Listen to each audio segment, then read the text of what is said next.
Bem-vindos a mais um Têxtil Show, programa para você, setor têxtil, confecção e moda. E como vocês podem ver, hoje o cenário está diferente, porque é um programa especial, com um convidado mais do que especial, que prometeu que viria ao programa e veio. E como eu falei no programa anterior, eu pedi para a Evelyn voltar aqui e me ajudar a conduzir essa entrevista, que é super responsa. Ela veio, produção? Tá aí já? Tá aqui, chegou. Chegou? Ive, pode entrar. E aí? Tudo bem, Ive? Tudo bom? Ótimo, e você? Tudo bom. Tranquilo? Tá boa essa cadeira para você? Você viu uma cadeirinha de anjo? Tá ótimo, Será que tem alguma você coisa a ver com o programa de hoje? hoje. Mas obrigado por ter vindo, para dividir comigo essa responsabilidade, né, de entrevistar ele, que é estilista e um dos grandes nomes da moda no Brasil e no mundo. Então hoje a gente vai conhecer detalhes da história e curiosidades da trajetória do Alexandre Hertkovich. Então fica aí com a gente que o programa de hoje Tá show.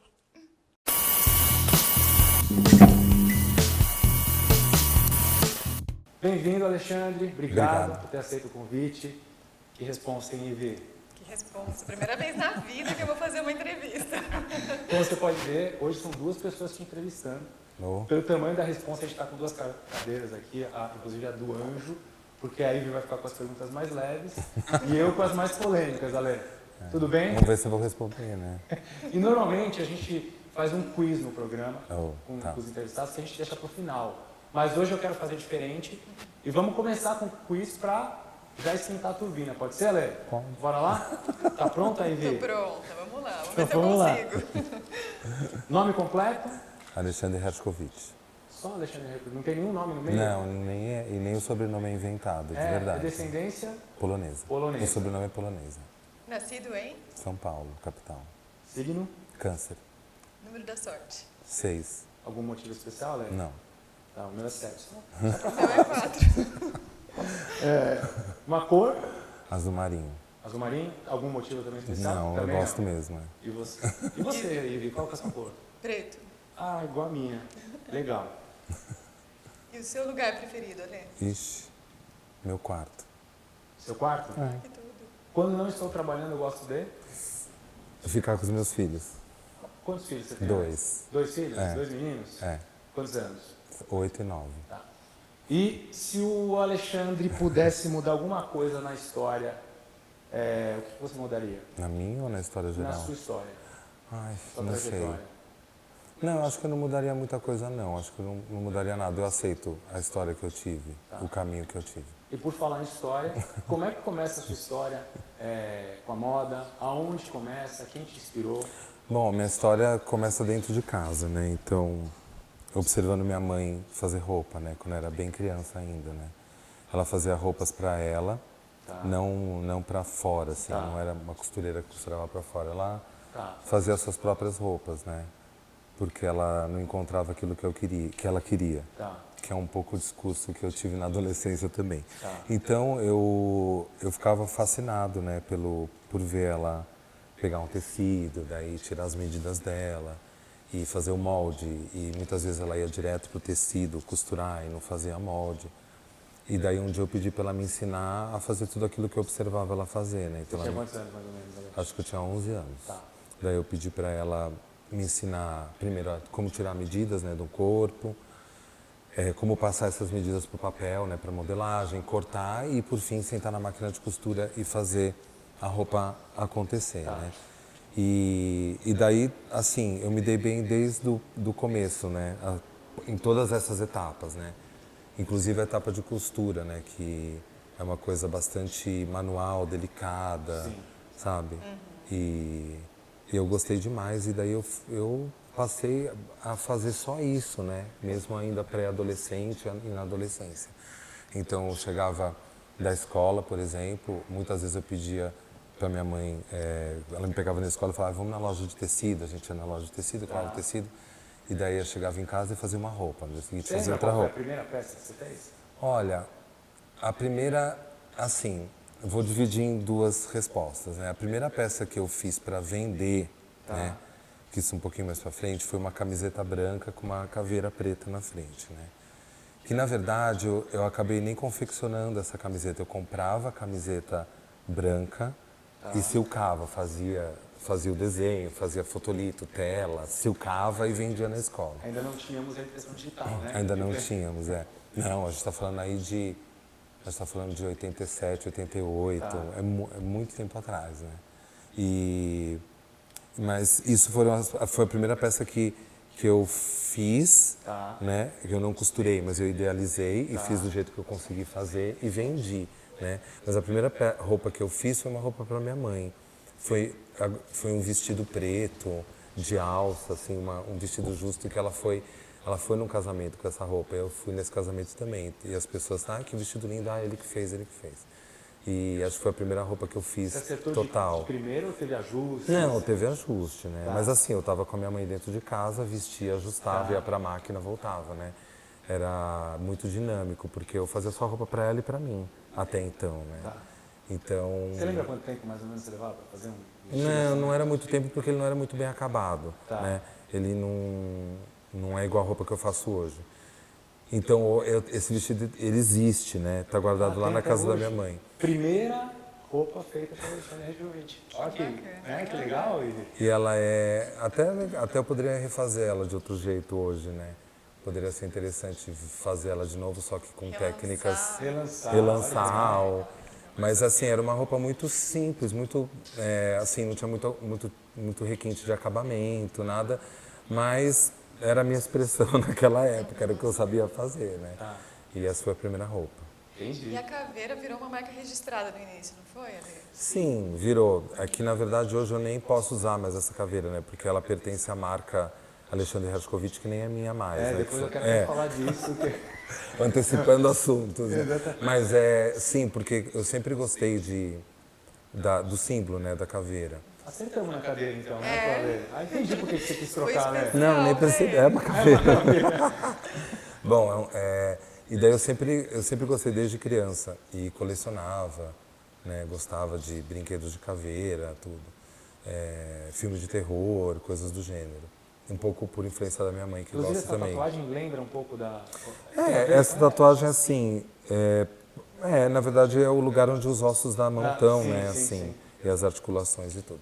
E, na verdade, quando eu tive que fazer uma peça, que foi essa primeira peça que eu vendi, que era uma camiseta branca com uma caveira preta, que eu desenhei o crânio, fiz todo esse processo e fiz a camiseta, ela, por algum motivo, nessa época não tinha muitas roupas com caveira, né, para vender. Você tinha, sei lá, de repente, algumas camisetas de banda de rock, que às vezes tinha uma caveira ou outra, mas não era como hoje, né? Hoje tem muita roupa com caveira vendendo, né?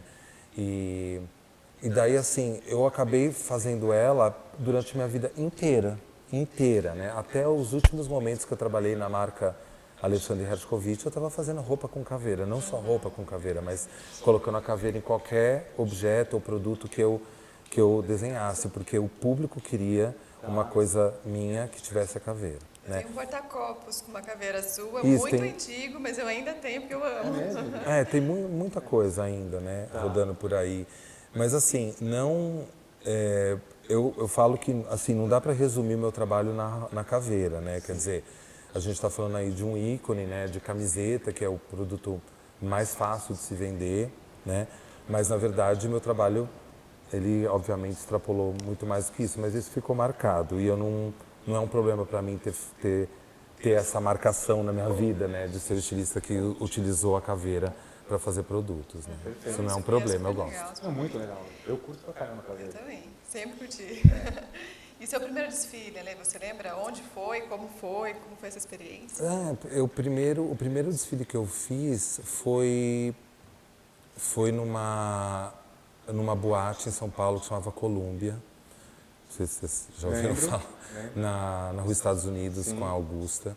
E era um projeto que tinha, eu lembro, era toda quarta-feira, ou uma quarta-feira por mês, os organizadores daquela noite chamavam estilistas para fazer um desfile no meio da balada, né?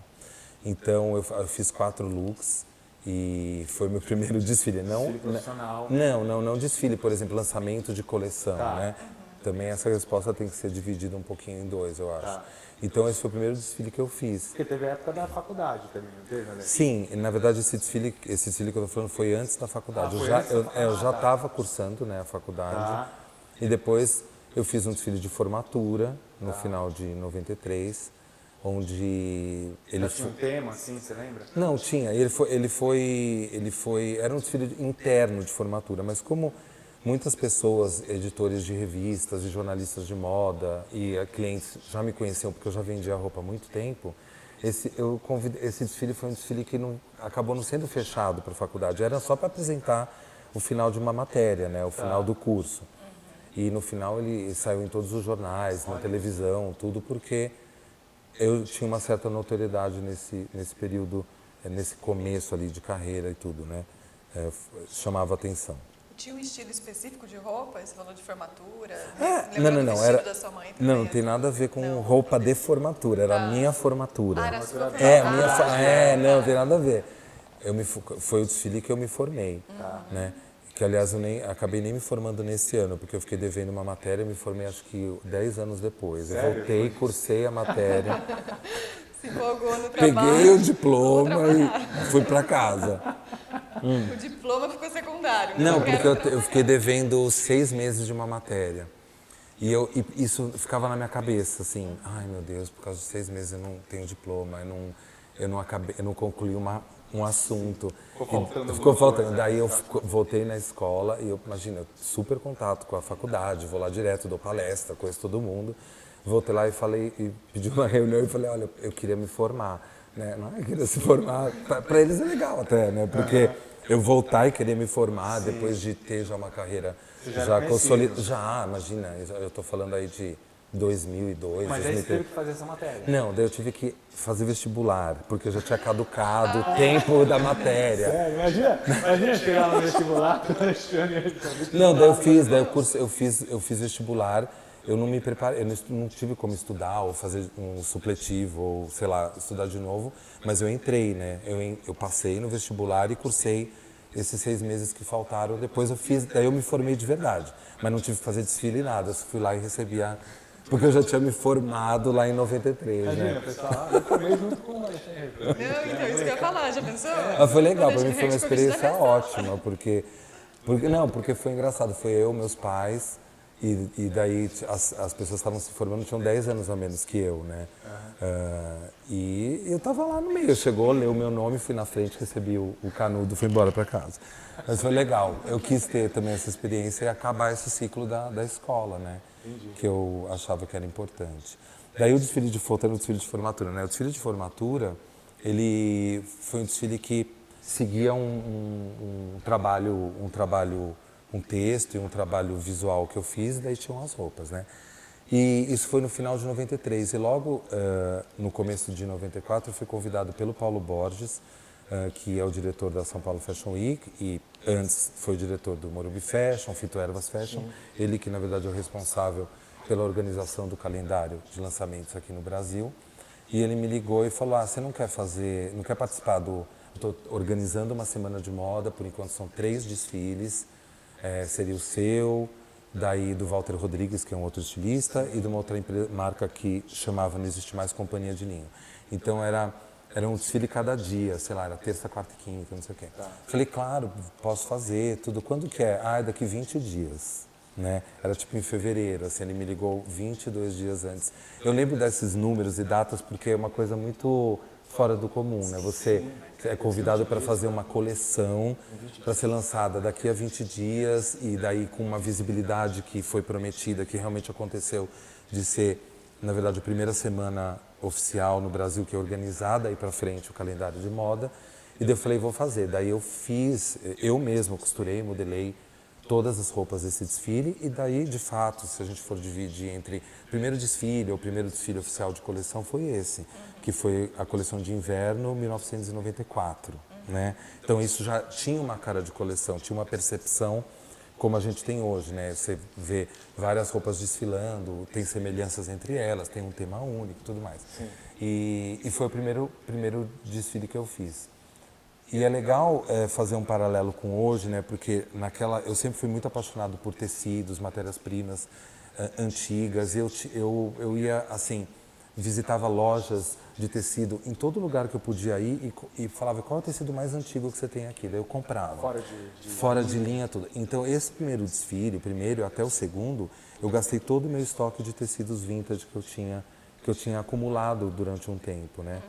Então, eram tecidos que nem fabricavam, por exemplo, a gente está falando dos anos 90, então tinha tecidos dos anos 60, 70, de empresas brasileiras que hoje até nem existem mais e naquela época estavam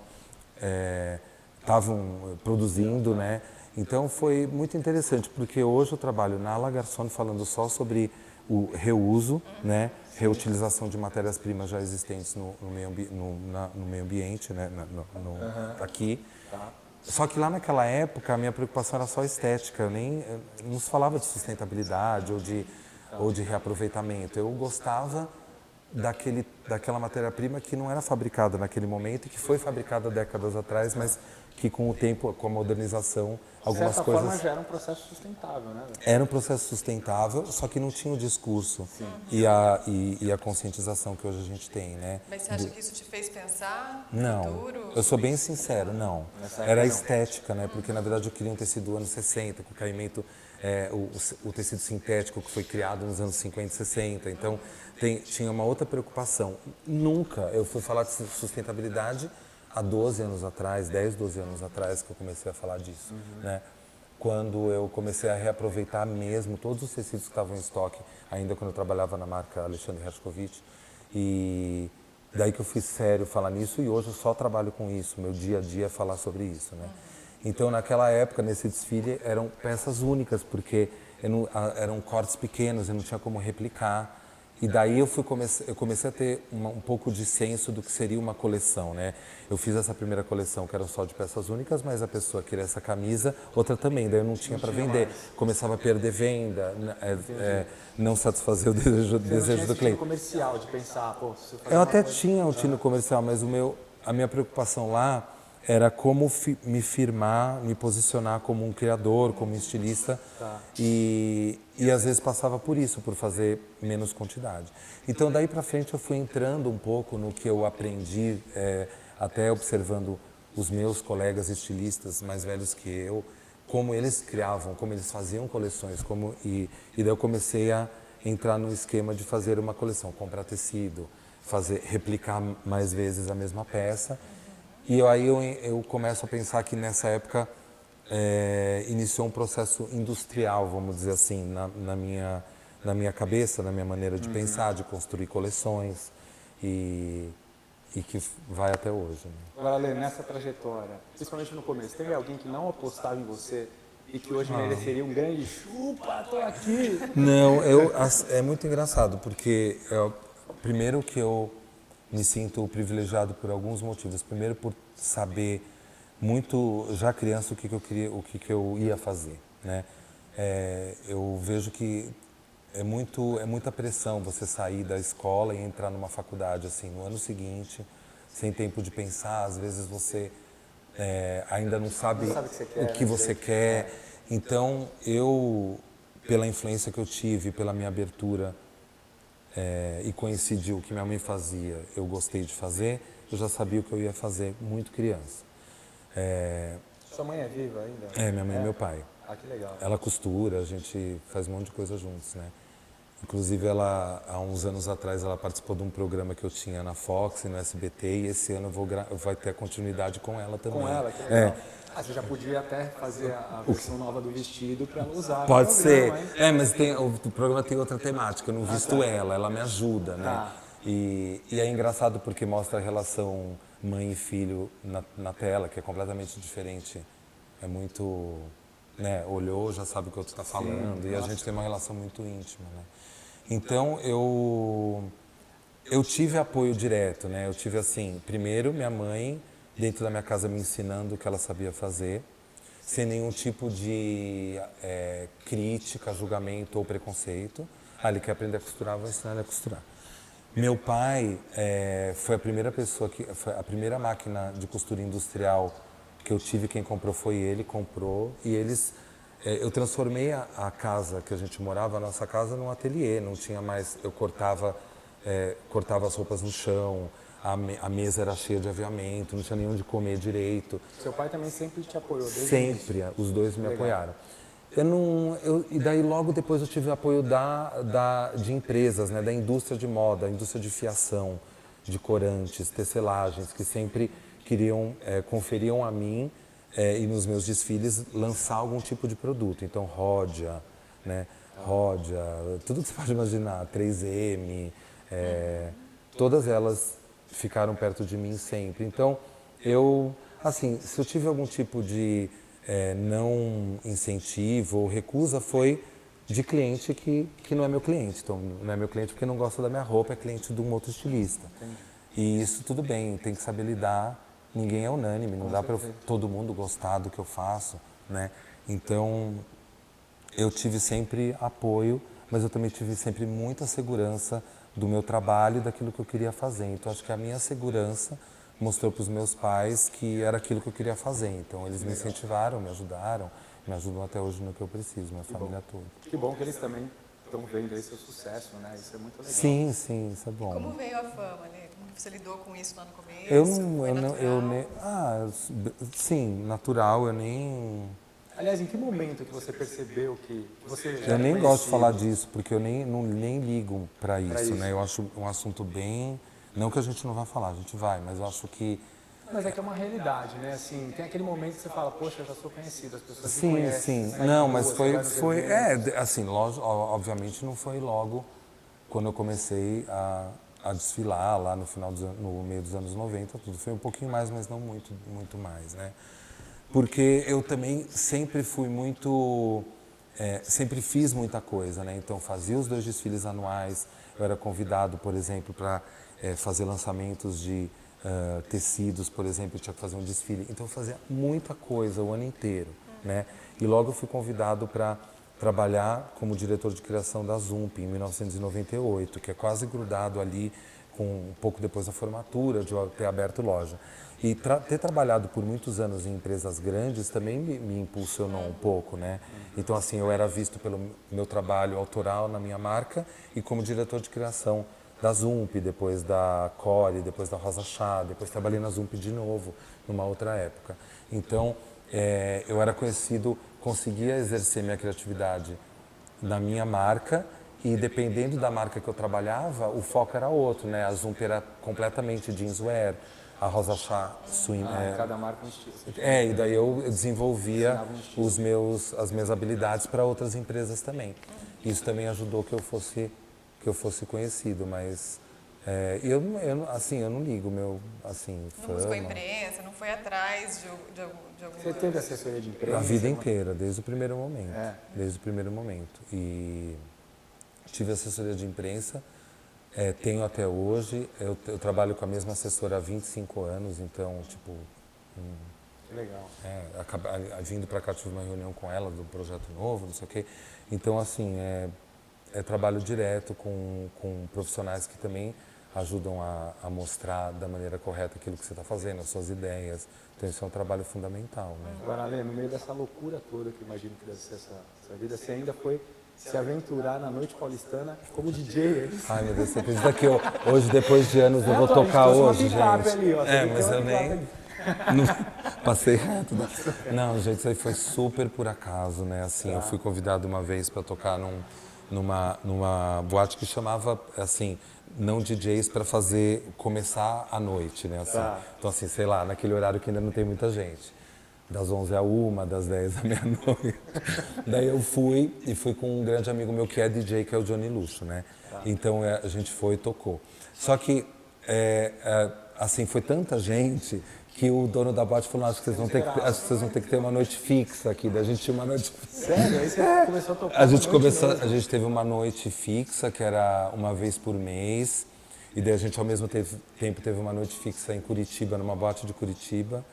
E depois, finalmente, a gente teve no Clube Glória, que era um clube aqui de São Paulo, uma noite que chamava Alelux, Alexandre e Johnny Luxo, né? Alelux, que era toda sexta-feira. Daí era tipo... Que estilo de música vocês tocavam? Assim, enquanto eu e o Johnny juntos, a gente tocava bastante house music, pop, assim. O Johnny sozinho tem o estilo dele, a profissão dele é DJ.